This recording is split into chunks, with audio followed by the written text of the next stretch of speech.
사랑하는 형제자매 여러분, 오늘은 성령 강림절 후 5번째 주일입니다.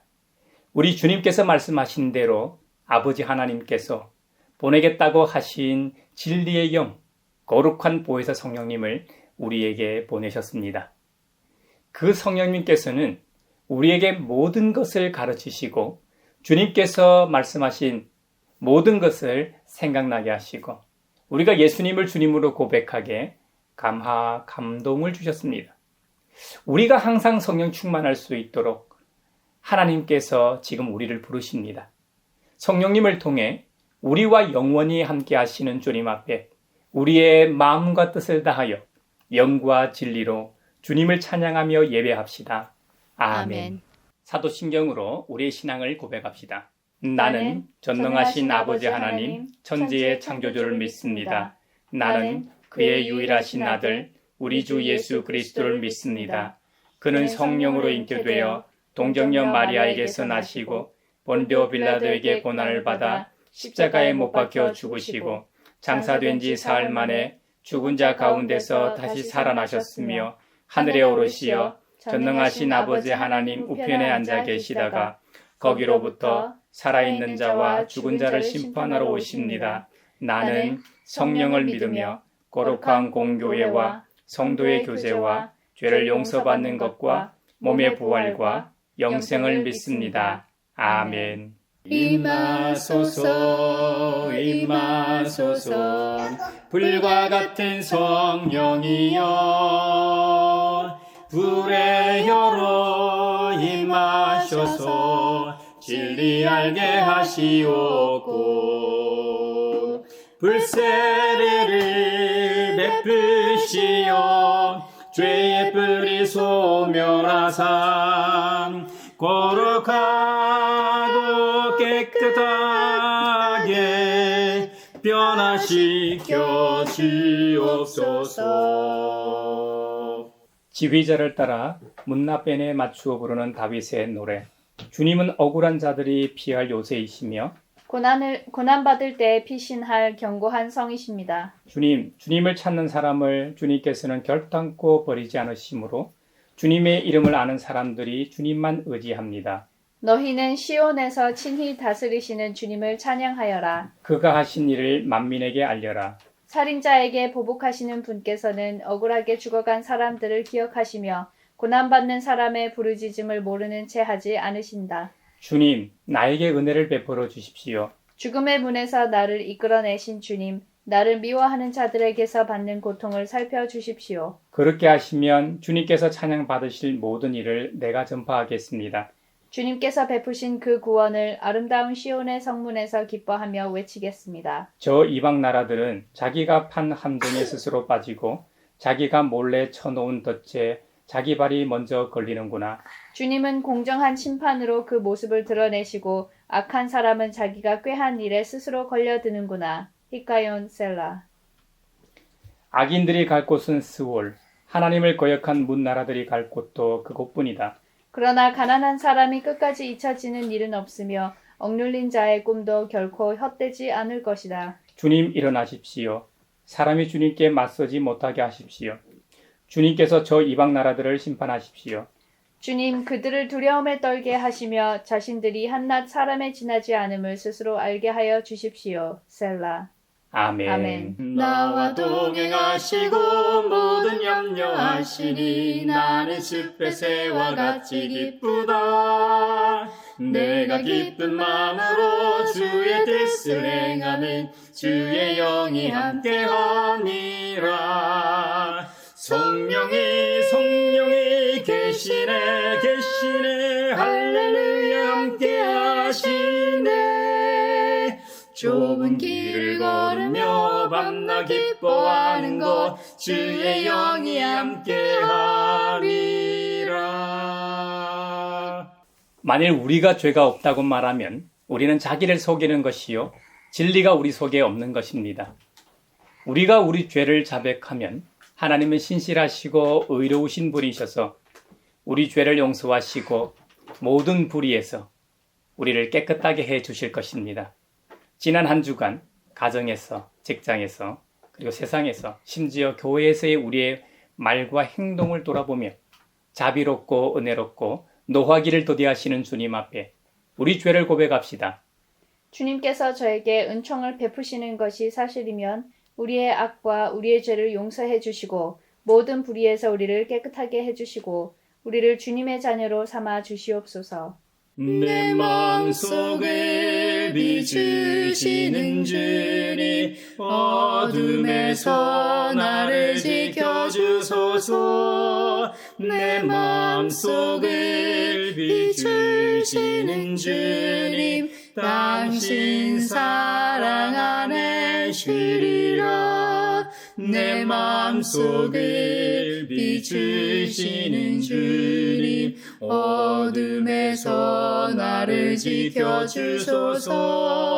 내 마음속에 비추시는 주님 당신 사랑 안에 쉬리라.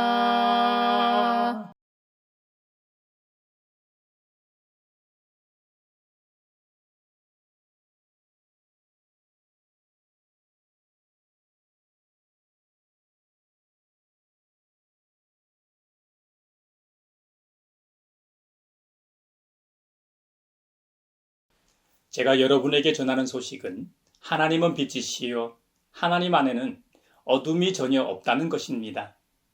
그러므로 하나님께서 빛 가운데 계신 것과 같이 우리가 빛 가운데 살아가면 우리는 서로 사귐을 가지게 되고 하나님의 아들 예수님의 피가 우리를 모든 죄에서 깨끗하게 해 주십니다. 이제 주님께서 우리의 죄를 용서하셨음을 주님의 이름으로 선언합니다. 아멘.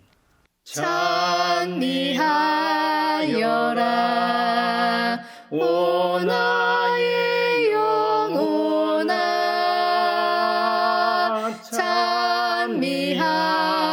찬미하여라 거룩한 주 이름. 찬미하여라 오 나의 영혼아.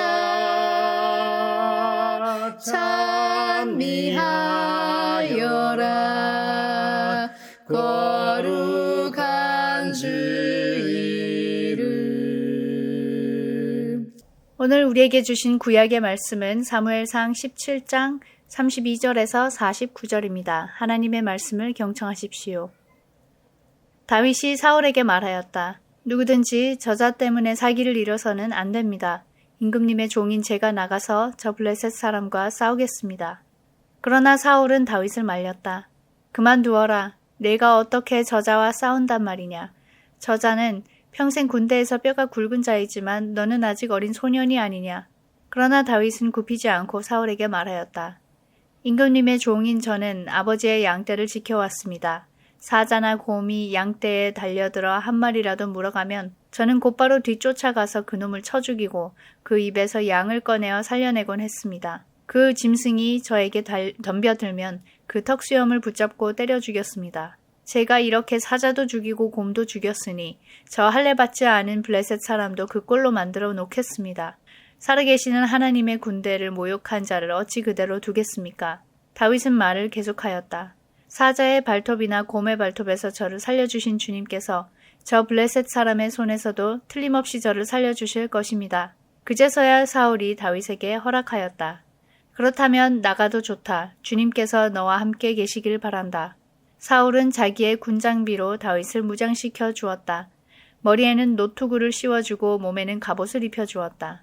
다윗은 허리에 사울의 칼까지 차고 시험삼아 몇 걸음 걸어본 다음에 사울에게 이런 무장에는 제가 익숙하지 못합니다. 이렇게 무장을 한 채로는 걸어갈 수도 없습니다. 하고는 그것을 다 벗었다.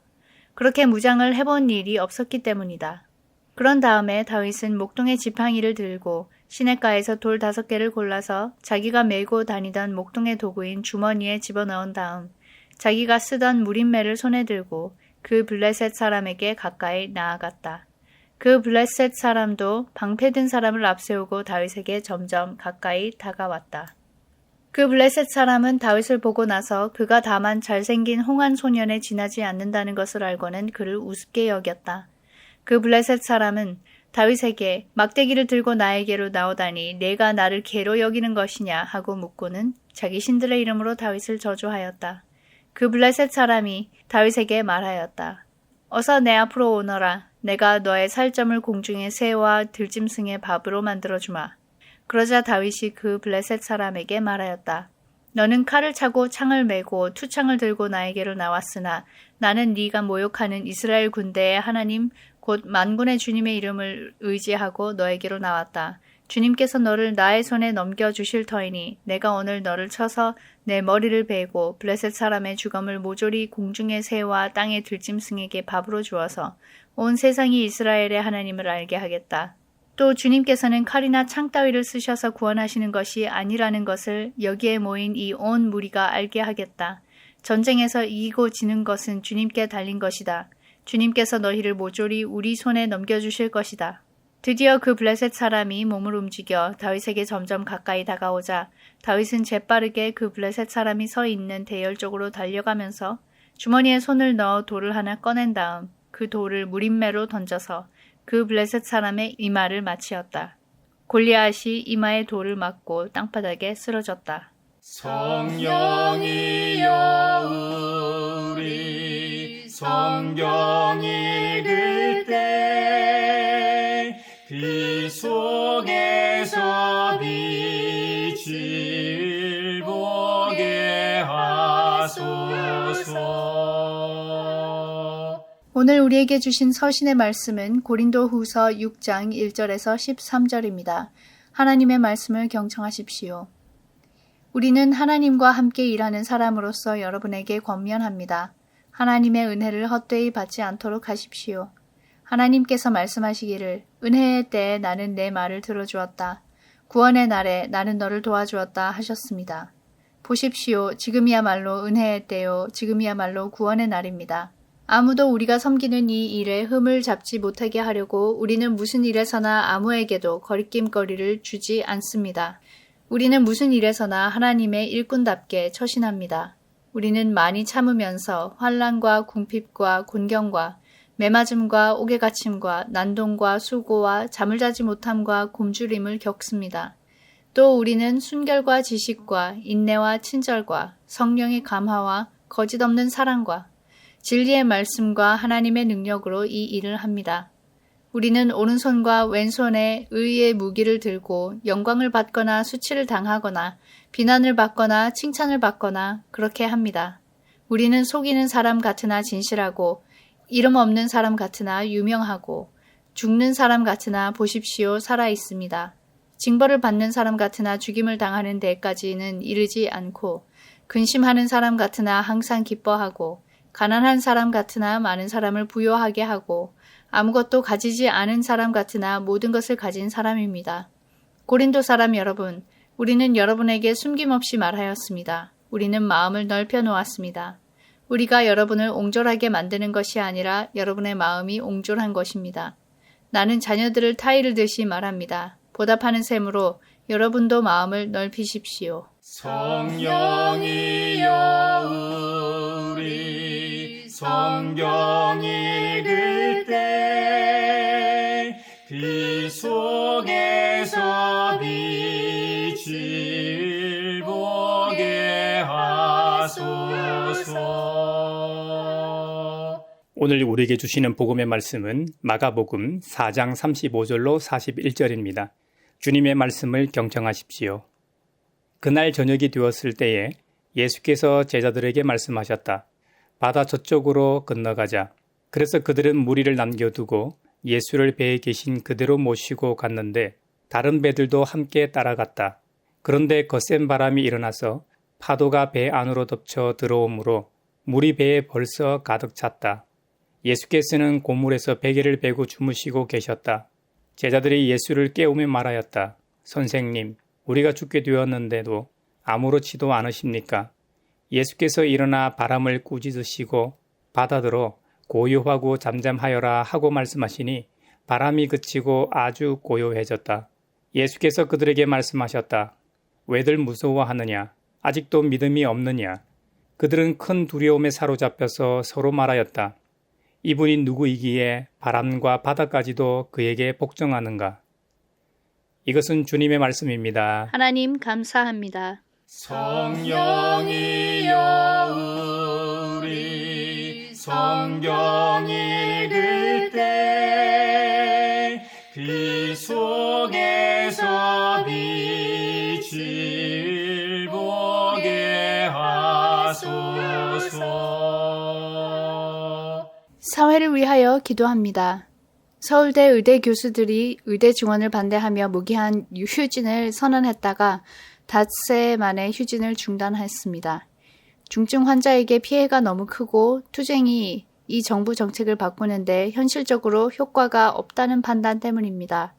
현 정책에 대해 현실적인 대안으로 정부와 의사들이 타협하게 하시고 무엇보다 환자와 가족들에게 피해가 없기를 바라며 공공의료 시스템이 강화되게 하소서. 성령의 은사를 나에게 채우사 정결한 마음 가지고 나의 행케 하소서.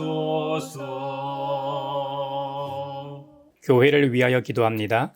6월부터 많은 교회에서 단기 선교를 떠납니다. 한국은 선교 파송 대국으로서 많은 선교팀이 해외로 나가고 있습니다. 테러와 치안 등 안전한 해외 체류가 필요한 상황에서 외교부와 한국세계선교협의회 등 20개의 선교단체가 안전간담회를 갖고 선교사의 안전한 해외 체류를 위해 협력하기로 했다는 반가운 소식이 있습니다. 이번 협력으로 위기관리 매뉴얼이 한층 강화돼 감사합니다. 교회와 선교단체도 외교부 등 정부와 협력하며 스스로 위기관리 및 사고 예방에 주의를 기울이게 하소서. 이런 노력으로 해외 선교팀의 사고로 교회가 대사회적으로 지탄을 받지 않게 하시고 이 모든 노력이 땅끝까지 이르러 복음을 전하라고 명하신 주님의 말씀에 부합하게 하소서. 성령의 은사를 나에게 채우사 정결한 마음 가지고 나의 행케 하소서. 세계를 위하여 기도합니다. 올해 이슬람 하지 성지순례 기간에 사우디아라비아에서 1000명 이상이 온열 질환으로 사망했다고 합니다. 그중 이집트인 658명, 인도네시아인 200여 명, 인도인이 100여 명이었습니다. 낮 기온이 52도까지 올랐고 허가받지 않은 순례자들도 몰려와서 사우디 정부가 마련한 냉방시설 등이 부족했습니다. 현재 이와 관련해서 입원 중인 환자도 많아서 사망자 수는 더 늘어날 전망입니다. 사우디 정부는 책임 없다는 입장이지만 기후위기 상황에 제대로 대처하지 않아 이런 비극이 일어난 것은 현지 시스템과 사전 대처의 문제도 있습니다. 이 참사에 대한 상황 설명이 제대로 이루어지고 앞으로 이런 일이 없도록 시스템이 개선되길 바랍니다. 교회는 이웃 사랑과 인도주의 면에서 이슬람의 비극에 함께 애도하게 하소서. 성령의 은사를 나에게 채우사 정결한 마음 가지고 나의 행케 하소서. 인간을 포함하여 이 피조 세계는 원래 창조주 하나님의 창조 질서에 따라 살아야 했습니다. 그런데 하나님의 형상을 가장 많이 닮은 인간이 그만 창조주 하나님의 말씀에 불순종하여 타락하게 되었습니다. 그로 인해 모든 피조물이 창조주로부터 저주를 받았습니다. 그렇다면 왜 모든 피조물이 저주를 받았을까요? 그건 피조 세계를 잘 돌보라고 사명을 주신 인간이 청지기적인 소명을 파괴했기 때문입니다. 태고적 이야기가 아니더라도 요즘 일어나고 있는 기후 위기만 봐도 짐작할 수 있습니다. 피조 세계는 인간이 어떻게 하느냐에 따라 본래의 모습으로 존재할 수도, 탄식하는 모습으로 존재할 수도 있습니다. 물론 피조 세계의 탄식은 원인 제공자인 인간에게 고스란히 되돌아옵니다. 이 시대에 우리가 직면해 있는 모든 기후 변화와 위기는 우리 인간의 결과물입니다. 결국 인간은 우리를 창조하신 은혜에 반하는 행동을 함으로 인간 스스로에게뿐만 아니라 더불어 살아가야 할 피조 세계도 파괴한 죄인이 되었습니다. 하나님께서는 사랑으로 우리를 지으셨고 지속적으로 우리와 사귐과 교제하기를 원하셨습니다. 창조주와 끊임없는 만남과 사귐을 할 수 있도록 설계해 놓으셨습니다. 근원으로부터 생명을 계속 공급받는 것이죠. 샘물이 나오는 곳은 1급수 중에 1급수입니다. 그러나 물이 땅 위로 나와 흐르기 시작하면 오염되기 시작합니다. 샘물은 땅에 올라오자마자 졸졸졸 흐르는 시냇물을 이루고 그리고 하천과 큰 강을 지나 바다로 흘러 들어가게 됩니다. 그러는 동안 농장이나 목장을 지나기도 하고 때론 골프장을 지나기도 합니다. 큰 강은 배가 다니기도 하죠. 배에서 나오는 기름과 오물 등으로 오염됩니다. 농장이나 목장, 골프장에서 나오는 생활폐수와 동물들의 배설물도 오염의 대상이죠. 이렇듯 타락한 인간이 하는 짓마다 자연을 망칩니다. 에덴으로 돌아가자는 말이 아닙니다. 최초의 인간 타락으로 인해 하나님께서 만드신 창조 세계가 이미 파괴되기 시작했고 지금까지 계속해서 파괴되고 있습니다. 그래서 하나님께서는 우리에게 새로운 은혜를 준비하셨습니다. 그 은혜가 새로운 창조 계획이었습니다. 그 새 창조는 바로 하나님의 아들, 우리의 구원자 예수 그리스도를 통해 이루어집니다. 하나님께서는 우리의 영혼을 구원하시는 것뿐만 아니라 하나님의 형상을 닮은 인간이 파괴한 피조 세계를 새롭게 재창조하시는 일을 예수님의 십자가 사건과 부활을 통해 시작하셨습니다. 그러니 우리 모두 하나님의 이 놀라운 은혜를 잊지 맙시다. 고린도 후서에서 사도 바울도 고린도 교인들에게 하나님과 함께 일하는 사람으로서 하나님의 은혜를 잊지 말자고 말하고 있습니다. 그러면서 이사야 예언자의 말을 인용합니다. 은혜의 때에 나는 네 말을 들어주었다. 구원의 날에 나는 너를 도와주었다 하셨습니다. 보십시오.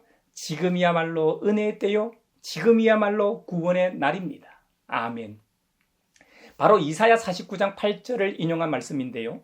이사야 인용 구절을 보면 주님께서 그의 백성에게 이렇게 말씀하신다. 너희를 구원해야 할 때가 되면 내가 너희에게 은혜를 베풀겠고 살려달라고 부르짖는 날에는 내가 그 간구를 듣고 너희를 돕겠다. 내가 너희를 지키고 보호하겠으며 너를 시켜서 뭇백성과 언약을 맺겠다. 너희가 살던 땅이 황무해졌지만은 내가 너희를 다시 너희 땅에 정착시키겠다고 기록하고 있습니다. 여러분, 하나님께서 이스라엘을 택하신 것은 그들 민족이 세계 여타 다른 민족이나 나라에 비해 잘난 점이 있기 때문이 아닙니다. 신명기 말씀에 의하면 주님께서 당신들을 사랑하시고 택하신 것은 당신들이 다른 민족들보다 수가 더 많아서가 아닙니다. 오히려 당신들은 모든 민족 가운데서 수가 가장 적은 민족입니다. 그런데도 주님께서는 당신들을 사랑하시기 때문에 당신들 조상들에게 맹세하신 그 약속을 지키시려고 강한 손으로 당신들을 이집트 왕 바로의 손에서 건져내셨고 그 종살이 하던 집에서 이끌어내어 주신 것입니다. 라고 기록하고 있습니다. 이 말은 하나님께서 우리와 같이 지극히 평범한 사람들을 선택하셨다는 말입니다. 그리 특별한 점이 없는 일반적인 우리 같은 사람을 택하셔서 하나님의 일을 하게 하심을 보여주는 것입니다. 이런 점에서 볼 때 천하 만민들 가운데서 이스라엘을 성민으로 선택하셨다는 것은 이스라엘 사람들에게 특권이요 특별한 복입니다. 하나님께서 숫자도 적고 힘도 없는 연약한 가지와 같은 이 연한 가지와 같은 이스라엘을 왜 택하셨을까요? 그 이유는 이스라엘이 모든 민족 가운데 가장 작기 때문입니다. 반대로 민족의 수요가 많고 군사력이 막강했다면 그들은 하나님을 의지하지 않았을 겁니다. 그들은 창조주 하나님을 버리고 주위 강대국처럼 인간 왕을 요구했던 사람들입니다. 하나님은 가장 작고 불쌍하고 비참하고 어리석고 거짓되기 때문에 택하셨습니다.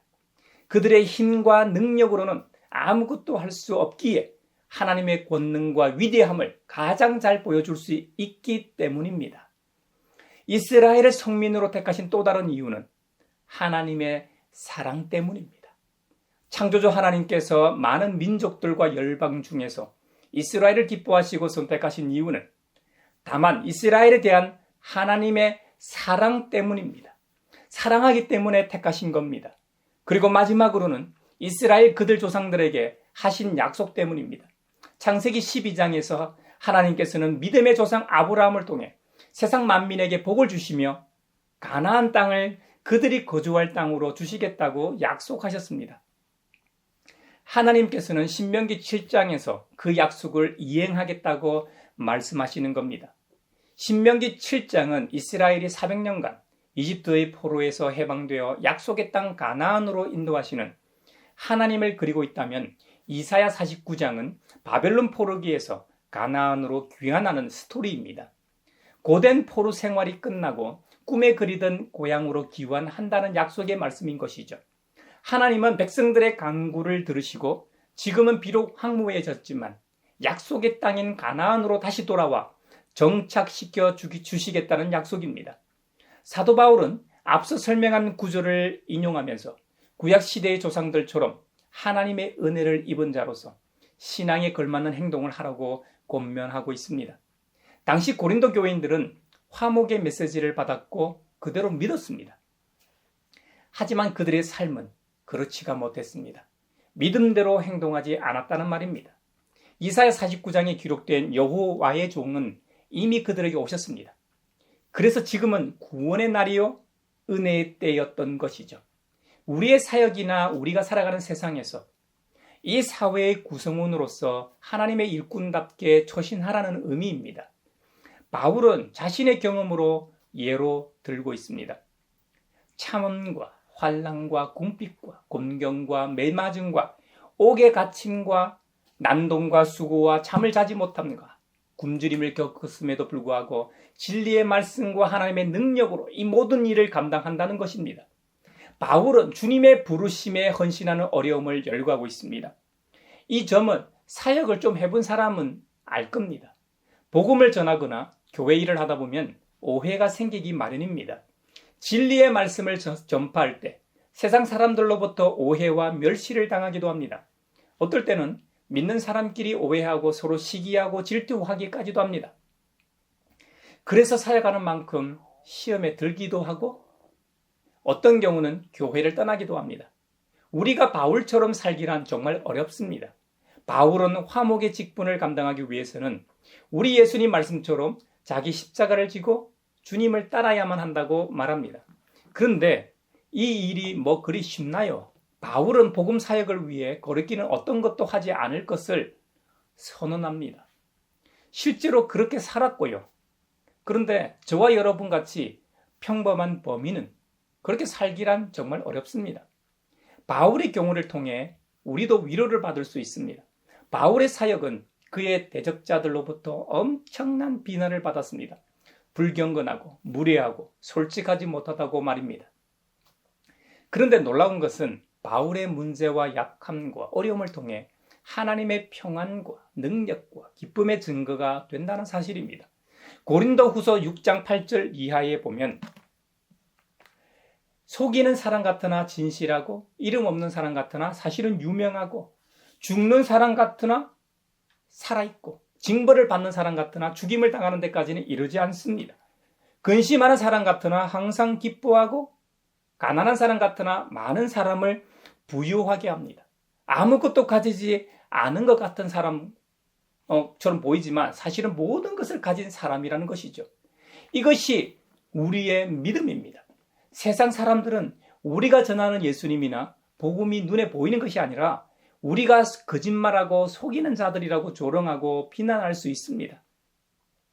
요즘 유명 정치인인 허경영과 하늘궁에 대한 이야기가 화제입니다. 허경영 하늘궁 메인 홈페이지를 보면 하늘궁은 지상에서 백궁으로 연결되는 통로라고 말하고 있습니다. 백궁은 지구에서 120억 광년 떨어진 우주의 중심으로 그 이름이 백궁이라는 것이죠. 백궁에서 인류를 심판하고 세계를 통일하기 위해 지구, 그것도 한반도에 오신 분이 바로 허경영이라는 것이죠. 하늘궁에서는 허경영을 우주 공간을 지배하는 신의 화신 혹은 천신 혹은 신인이라고 말합니다. 우주의 중심, 백궁, 에너지가 직통으로 연결되어 있는 유일한 존재이기 때문에 그 능력이 무궁무진하다고 말합니다. 우리 그리스도교에서 유일한 신인이 한 분 계시죠. 참 하나님이시면서 참 사람이신 예수 그리스도, 성자 예수님이 허경영 자신이라고 주장하는 꼴입니다. 신인인 허경영이 인간의 몸으로 지구에 오셔서 인간들의 삶과 고통을 몸소 체험하시기 위해 겪은 고초는 이루 말할 수 없다고 주장합니다.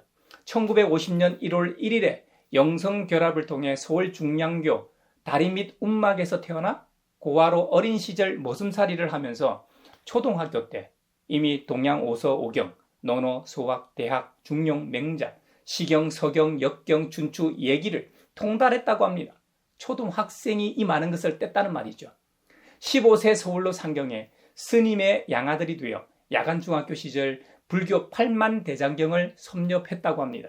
그리고 고등학교 시절에는 목사의 양아들이 되어서 마지막으로 성경을 독파하는 등 인간의 모든 지식을 두루 섭렵했다고 주장합니다. 허경영 하늘궁 공식 홈페이지에 보면 상담비는 10만 원이고 토요 강연은 2만 원, 일요 강연은 10만 원이라고 친절하게 안내하고 있습니다. 최근 MBC PD수첩 보도를 통해 허경영 하늘궁의 치부가 드러났죠. 하늘궁에서 주는 축복, 백궁 명패, 대천사까지 모두가 돈입니다. 대천사를 하면 세돈짜리 금목걸이를 받는다고 하는데요. 그 금목걸이를 받기 위해서는 1억 원을 내야 한다고 합니다. 1억을 내고 대천사를 받은 사람들은 지역 영성센터장에 임명되고 지역 영성센터는 하늘궁으로 연결하는 대리점이면서 돈 버는 루트인 셈이죠. 지역센터에서 사람을 모아다 연결시켜주고 영성 상품을 살 경우 매출의 5% 인센티브를 챙겨준다고 합니다.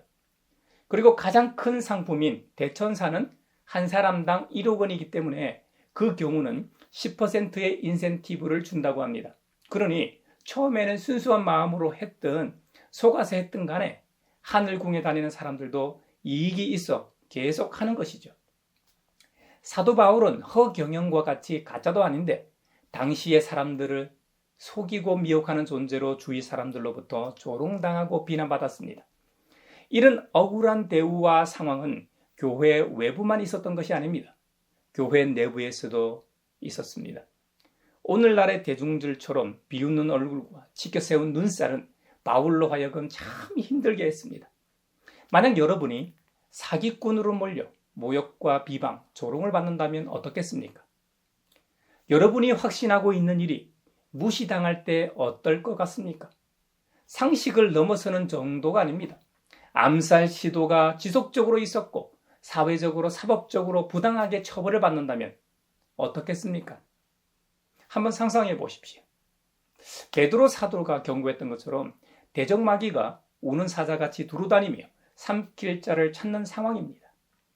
특히나 믿음의 사람에게는 이런 어려운 상황과 환경이 늘 도사리고 있습니다.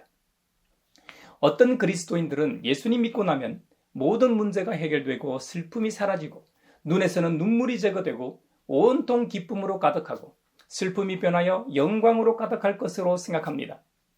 또 어떤 어려움을 만나도 주님이 우리의 필요를 채워주시기 때문에 만사형통하게 된다고 생각할지도 모르겠습니다. 간혹 이런 생각을 하는 그리스도인들이 있는 것이 아니라 상당수의 그리스도인들이 이렇게 믿고 생각하는지도 모르겠습니다. 그런데 실제로 우리 믿음의 삶과 현실을 돌아보면 그렇게 사는 사람은 아무도 없습니다. 성경에 등장하는 믿음의 조상이나 선배들도 그렇게 살지 않았습니다. 물론 나중에는 결국 기쁨을 맛보고 영광을 받게 되지만 그 과정은 쉬운 경우가 하나도 없었습니다. 우리가 인생을 살아가다 보면 저마다 다르겠지만 마음의 심한 중압감을 느끼는 경우들이 종종 있기 마련입니다. 진학이나 취업, 주거 문제, 결혼, 출산, 경제적인 면 인간관계의 어려움 등 현대의 대부분의 사람들이 느끼는 스트레스가 상당합니다. 또 피할 수도 없는 인생의 고통도 있죠. 인간의 힘으로 어찌할 수 없는 죽음, 사랑하는 가족이나 사랑하는 사람을 잃었을 때의 슬픔도 있습니다. 또 어떤 사람은 공황장애나 폐쇄공포증, 우울증 등 남들은 상상도 못할 일을 겪고 있는 사람들도 있습니다. 이런 일반적인 환난이나 고통 말고도 그리스도인의 삶이란 육체적 고난이 바울의 경우에는 있었습니다. 수도 없이 매도맞고 억울하게 갇히기도 하고 먹지 못하기도 하고 심지어 불면증으로 잠을 자지도 못했습니다. 그런데 결국 사도 바울의 선교적 삶의 결론은 이렇습니다. 이름 없는 무명한 사람 같으나 유명한 사람이었습니다. 바울의 적대자들은 바울이 아무것도 아닌 것처럼 말하고 증언했지만 바울 때문에 그리스도께로 나오게 된 사람이 얼마나 많았습니까? 그들 대부분은 바울을 기억하고 감사했습니다. 바울의 선교적 삶은 항상 살해와 죽음의 위협이 있었습니다. 하지만 하나님의 은혜로 사망도 어쩔 수 없는 승리를 가지고 있었고 영원한 생명을 소유하고 있었기 때문에 죽음의 위험 속에서도 항상 기뻐하며 승리할 수 있었습니다. 바울은 같은 선교 동역자로 인해 근심하는 일도 있었고 선교지에서 개척한 교회로 인해 근심하는 일도 참 많았습니다. 하지만 그런 일들이 바울의 기쁨을 빼앗아 갈 수 없었습니다. 그에게는 우리 주 예수 그리스도로부터 공급받는 참되고 영원한 기쁨이 있었기 때문입니다. 바울은 일찍이 자신의 모든 것을 그리스도를 아는 지식 때문에 포기했습니다. 집도 없이 돈도 없이 이방인의 선교사로 나섰습니다. 길거리에서 노숙하는 일이 얼마나 많았습니까? 항상 넉넉하지 않았습니다. 남들이 볼 때는 가난한 사람같이 보였습니다. 하지만 앞서 말한 것처럼 바울을 통해 그리스도 앞으로 나온 이가 얼마입니까? 바울은 자비랑 선교사였지만 그들로부터 선교비를 지원받았습니다. 무엇보다 하늘의 보화를 소유한 찐 부자였습니다.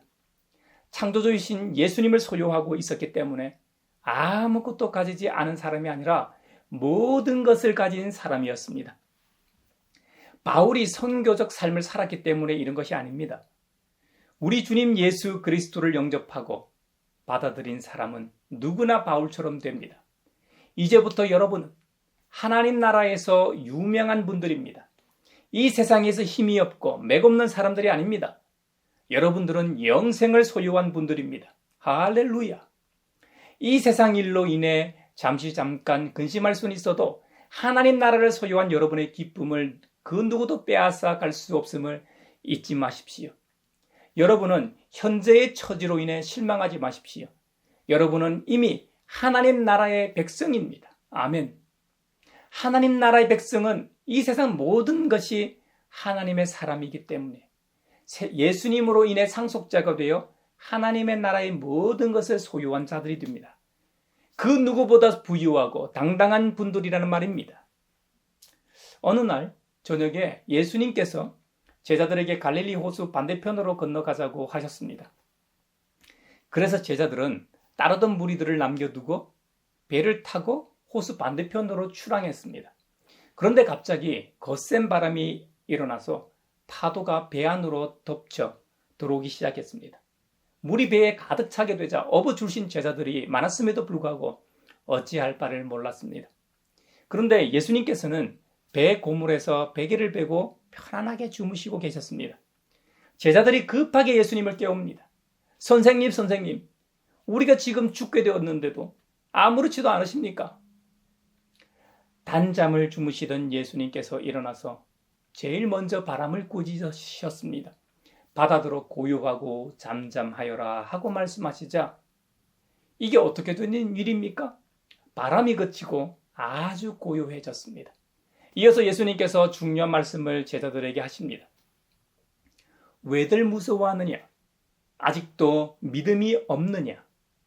우리가 풍랑을 잔잔하게 하신 이 이야기를 단순히 문자 그대로의 의미로 읽고 받아들인다면 매우 놀라운 기적이긴 하나 2000년 전에 단 한 번 일어나고 결코 다시는 일어나지 않을 일이 되고 말 겁니다. 그런데 이 사건을 상징적인 의미로 받아들인다면 훨씬 값진 것이 될 겁니다. 무슨 말이냐면 제자들이 자신들과 같이 예수님이 함께 계신다는 것을 인식했을 때 폭풍우는 잔잔해졌습니다. 그들은 폭풍우가 덮쳤을 때 예수님을 바라본 것이 아니라 거센 바람과 배 안에 넘쳐나는 파도만 바라보았습니다. 그런데 단지 예수님이 그곳에 계신다는 것을 알자마자 평화와 평정을 찾게 됩니다. 폭풍우가 어떻게 되든 그들의 마음에는 공포가 사라지고 평안이 찾아왔습니다. 예수님과 함께하면 거센 파도와 폭풍 속에서도 평안을 누릴 수 있다는 의미입니다. 이 사건은 2000년 전 한 번 일어나고 마는 기적이 아니라 지금도 우리의 믿음의 삶 속에서 일어나고 있는 스토리입니다. 할렐루야! 우리에게도 언제든지 일어날 수 있는 사건입니다. 예수님의 임재로 우리는 인생의 가장 거세고 격렬한 파도와 폭풍 속에서도 평안을 유지할 수 있게 됨을 믿으시기 바랍니다. 주님은 바울에게 행하셨던 것처럼 우리 인생 여정에서 만나는 슬픔의 폭풍 속에서 평안을 주실 겁니다. 죽음의 두려움, 경제적 두려움, 관계의 아픔, 사랑하는 사람에 대한 염려는 정말 우리를 힘들게 합니다. 우리의 인생 여정에서 만나는 여러 요인들이 우리 자신을 불안하게 하고 긴장하게 하고 슬프게 하죠. 하지만 온갖 종류의 아픔과 슬픔 파도 속에서도 우리가 주님을 바라볼 때 평안을 주십니다. 여러분, 인생 여정 가운데 무엇을 해야 할지 모를 때, 기로에 서서 어느 길을 택해야 할지 모를 때가 있기 마련입니다. 장래의 문제와 염려가 있기 마련이죠.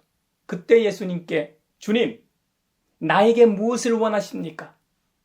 내가 무엇을 하게 하시려 합니까? 하고 묻는다면 그 길은 명확해지고 평탄해질 것입니다. 문제는 우리가 무엇을 해야 좋을지 모르는 데 있지 않습니다. 우리가 겸손히 주님의 인도하심에 순종하지 않을 때 있음을 기억하십시오. 예수님의 뜻을 구하고 그 뜻에 순종하는 평안을 누리는 우리 모두가 되길 바랍니다.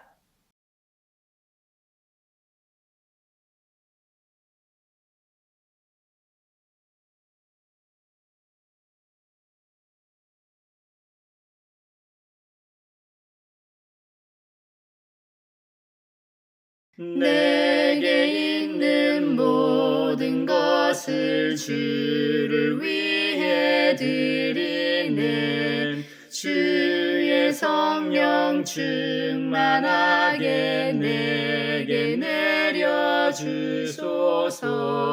주께 드리네 주께 드리네 사랑하는 구주 앞에 모두 드리네.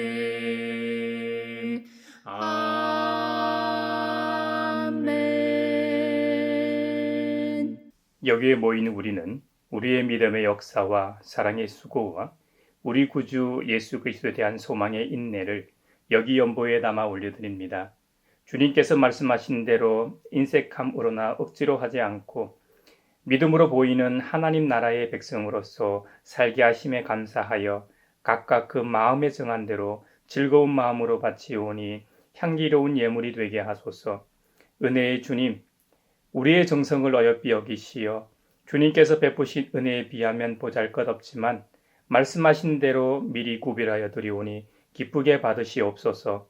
우리의 가진 것이 비록 적어도 바치는 기쁨은 더 커지고 비록 버는 것이 적어도 나누는 즐거움은 더욱 넘쳐 우리 믿음의 소문이 각처에 퍼지게 하소서. 우리 주님 예수 그리스도의 이름으로 감사하며 기도하옵나이다.